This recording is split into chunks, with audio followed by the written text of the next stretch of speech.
নমস্কার বন্ধুরা, অর্ণব ইলেকট্রনিক চ্যানেলের পক্ষ থেকে আজকে আপনাদের সবাইকে এই ভিডিওতে স্বাগত জানাই। বন্ধুরা, আজকে এই ভিডিওতে খুব ইম্পর্টেন্ট আপডেট নিয়ে আলোচনা করব। বাংলার যুবসাথী প্রকল্প নিয়ে আজকে আলোচনা করব ইন ডিটেল, আর একদম অথেন্টিকেট আপডেট আপনি আমাদের এই ভিডিও থেকে পাবেন। চলুন বেশি কথা না বাড়িয়ে সরাসরি আপডেটে যাওয়া যাক। বাংলার যুবসাথী প্রকল্প, এই প্রকল্পটা হলো কি সরাসরি আর্থিক সুবিধা প্রদানকারী একটা প্রকল্প। বাজেট ঘোষণার পরেই এই প্রকল্পের সুবিধার কথা আলোচনা শুরু করা হয়েছে। এর ফলে যোগ্য আবেদনকারীরা প্রত্যেক মাসে 1,500 টাকা করে সরাসরি তাদের ব্যাঙ্ক অ্যাকাউন্টে পাবে। এবার একদম জিস্টে দেখি। প্রকল্পের নাম হচ্ছে যুবসাথী প্রকল্প। আমাদের ওয়েস্ট বেঙ্গলে এটা লাগু করা হচ্ছে আর চালু করছেন মুখ্যমন্ত্রী।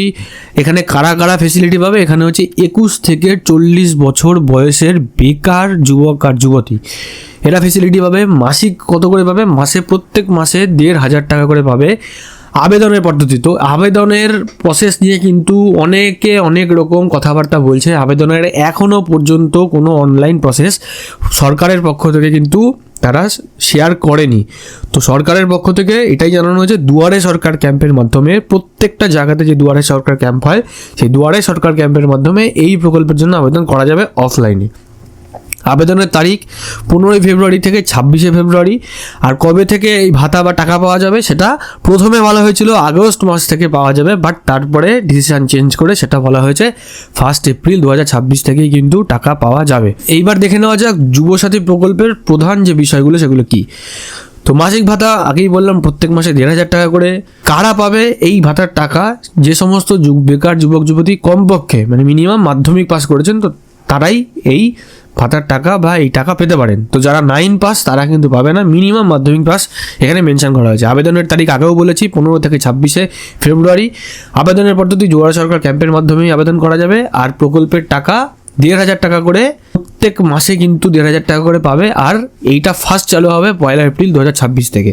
তো যুবসাথীর জন্যে এই যে যুবসাথী প্রকল্প, তো এটাতে আবেদন করার জন্যে আপনার কি কি ক্রাইটেরিয়া থাকতে হবে যাতে আপনি আবেদন করতে পারবেন? প্রথমত আপনাকে পশ্চিমবঙ্গের স্থায়ী বাসিন্দা হতে হবে, আপনার বয়স 21 থেকে 40-এর মধ্যে হতে হবে, আপনাকে মিনিমাম মাধ্যমিক পাস হতে হবে। এছাড়াও আপনাকে কিন্তু বেকার হতে হবে। যদি আপনি কোনো জায়গায় কোনো চাকরি বা কোনো কিছুতে যুক্ত থাকেন তাহলে কিন্তু সেটা পাবেন না। যদি আপনি কোনো সরকারি স্কলারশিপ পাচ্ছেন, ঐক্যশ্রী হতে পারে, মেধাশ্রী হতে পারে, তারপরে স্বামী বিবেকানন্দ হতে পারে, তো এই ধরনের যদি কোনো স্কলারশিপ আপনি পাচ্ছেন, এরকম যদি হয় তাহলে কিন্তু আপনি এই যুবসাথী প্রকল্পের টাকা কিন্তু পাবেন না। তো এখানে আলাদা করে আমি মেনশন করে রেখেছি যে কারা আবেদন করতে পারবে না। আপনি যদি অন্য কোনো বেকার ভাতা পেয়ে থাকেন তাহলে আপনি আবেদন করতে পারবেন না। যদি আপনি অন্য কোনো ক্ষেত্রে নিযুক্ত থাকেন বা চাকরি করেন তাহলেও আপনি এই প্রকল্পের সুবিধা পাবেন না। এবার সবার লাস্টে একদম জিস্টে পুরো বিষয়টা জেনে নেওয়া যাক। সম্প্রতি বাজেট ঘোষণার সময় পশ্চিমবঙ্গ সরকারের মুখ্যমন্ত্রী মমতা বন্দ্যোপাধ্যায় বাংলা যুবসাথী 2026 নামে একটি প্রকল্পর কথা জানিয়েছে। আগামী 2026 সালের 15 আগস্ট থেকে চালু হবে বলা হয়েছিল।